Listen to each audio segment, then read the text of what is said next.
Can I help you? Why, yes. A movie like Birds of Prey is very rare. While it is definitely no surprise to see a star-studded superhero movie or even a star-studded supervillain movie, it's unusual to see one that actually takes risks. The movie starts with an animated breakup montage that ends with an exploding chemical plant. There's a 10-minute tribute to a greasy breakfast sandwich, a meta mashup of two iconic musical numbers from past movies, and most importantly, some of the best bone-crunching action sequences in recent memory. The whole movie would probably be best described by the word that it uses to describe itself: fantabulous.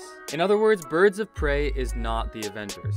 From Lady and the Tramping with a hyena named Bruce Wayne, to reimagining Marilyn Monroe for 2020, today at The Binger we'll be ranking all the weirdest and craziest scenes from Birds of Prey.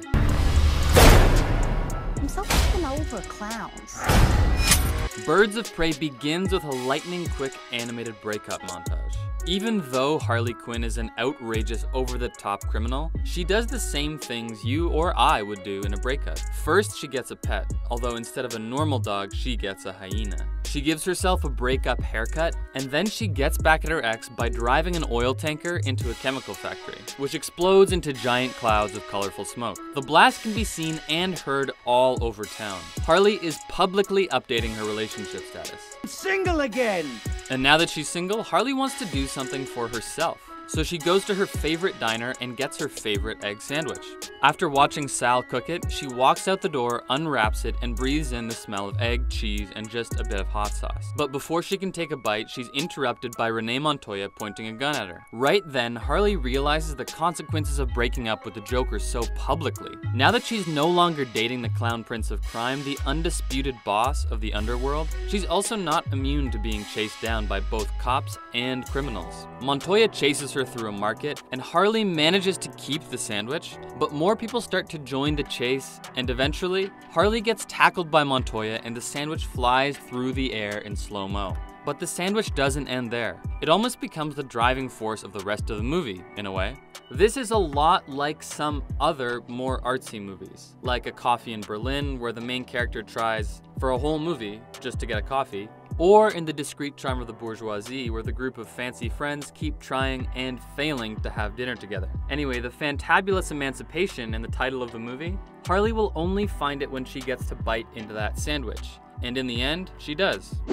And then, of course, there's Moulin Rouge. In Birds of Prey, Ewan McGregor plays Roman Sionis, aka the Black Mask. He's a narcissistic crime lord who likes to cut people's faces off and collect masks. But he also owns a cabaret-style nightclub where Black Canary sings every night before being forcefully promoted to be his driver and accomplice in crimes she'd rather not commit. Back in 2001, Ewan McGregor starred in another movie set in a cabaret, but that one was in Paris and it was called The Moulin Rouge. In that movie, he's also not a narcissistic psycho. He's a leaf green poet trying to get with Nicole Kidman, who plays the star of the cabaret. So the Black Mask has a cabaret-style nightclub, but there's an even more direct reference to Moulin Rouge. It comes after Harley Quinn is first captured by Roman Sionis and she gets knocked out. She slumps in her chair on the stage of the Sionis Club. Already looks theatrical, but then she slips into a daydream where she wears a silky pink jumpsuit and dances with Sionis and his henchmen, who, in the daydream, wear muzzles. And she's singing an updated version of Diamonds Are a Girl's Best Friend, which Kidman also sings in Moulin Rouge. But this is also a reference to another movie from the 50s, the iconic performance of Marilyn Monroe in Gentlemen Prefer Blondes. Harley Quinn's costume in the dream sequence, that pink jumpsuit, diamonds on her wrist, and the blonde curls is exactly the same as Monroe's in Gentlemen Prefer Blondes. The set, which looks like a velvet layer cake, is also an exact replica. But it's not just the costume and the set. The plot in Birds of Prey also mirrors the narrative of Monroe's musical number. In the 50s version, Marilyn dances and sings amidst a group of guys in suits who are meant to be her suitors. They swarm her and lean in, holding these little hearts, but she flicks them away with her fan, saying no, no, no. In Birds of Prey, after breaking up with the Joker, Harley is also swarmed by suitors. And even though they're all criminals trying to get revenge, the undertones are kinda erotic and also very predatory. And even though Birds of Prey replaces the little fan flicks with choreographed fight scenes, the gist is still the same. Harley Quinn attacked by a bunch of guys saying no, no, no. The whole plot of Birds of Prey, where this group of women fight off a bunch of men to get a diamond and eventually pawn it for cash to emancipate themselves, could actually be summed up by the musical number. It's a great tribute, and it's impressive how they subverted it and brought it into the 21st century. But it is a shame that there weren't any human chandeliers. You know what a harlequin is? A harlequin's role is to serve. No one gives two shits who we are beyond that. Even though it's sprinkled with some meta statements about feminism in movies, Birds of Prey is, at the end of the day, about action and fight scenes. And the ones here are more creative than anything you usually see in superhero or supervillain movies. Even though they're outrageous and over the top, they're also down to earth and very well choreographed. The biggest one happens in an old amusement park. After more than an hour of not only fighting Roman Sionis, but also each other, the Birds of Prey finally realize that We're gonna have to work together.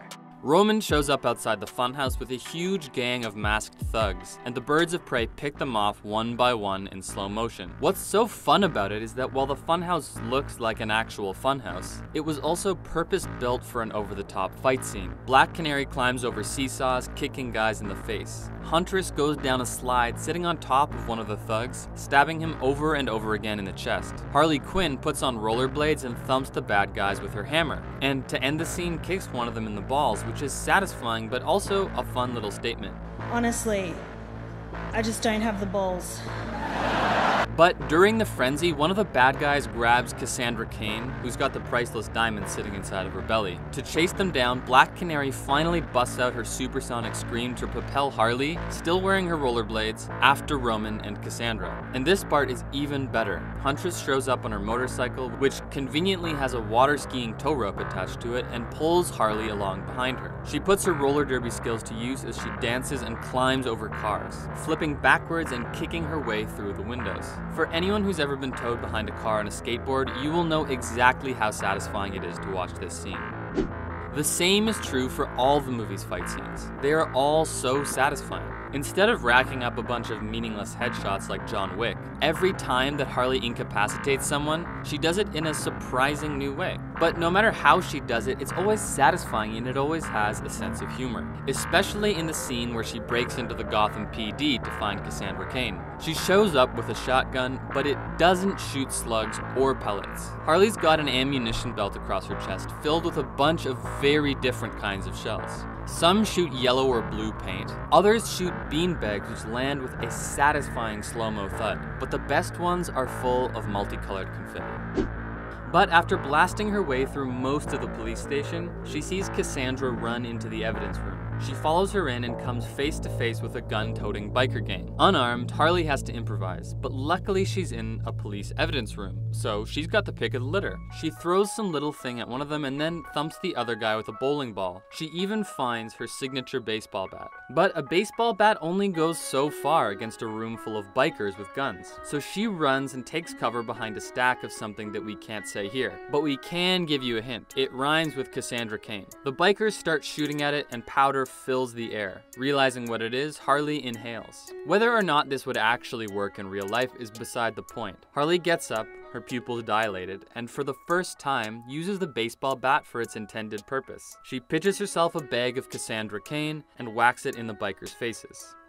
What follows is some of the simplest but also the coolest fighting since John Wick, which is no surprise considering that they actually got the director of John Wick, Chad Stahelski, to consult on the movie and lend his expertise to the fight scenes. The director, Cathy Yan, wanted minimal effects in these moments. Instead of having the enormous set pieces that the Marvel movies and other DC movies are known for, she wanted to go a more practical route. Specifically, she wanted to capture the vibe of the fight scenes in old Jackie Chan movies, like The Drunken Master, with their balance of down-to-earth, satisfying fighting, but also the absurd sense of humor.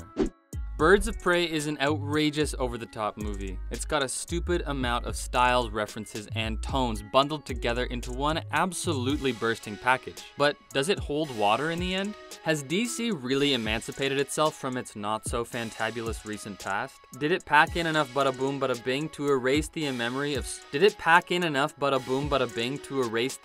Suicide Squad? What do you think of Birds of Prey? Let us know in the comments, and of course, subscribe to The Binger for more.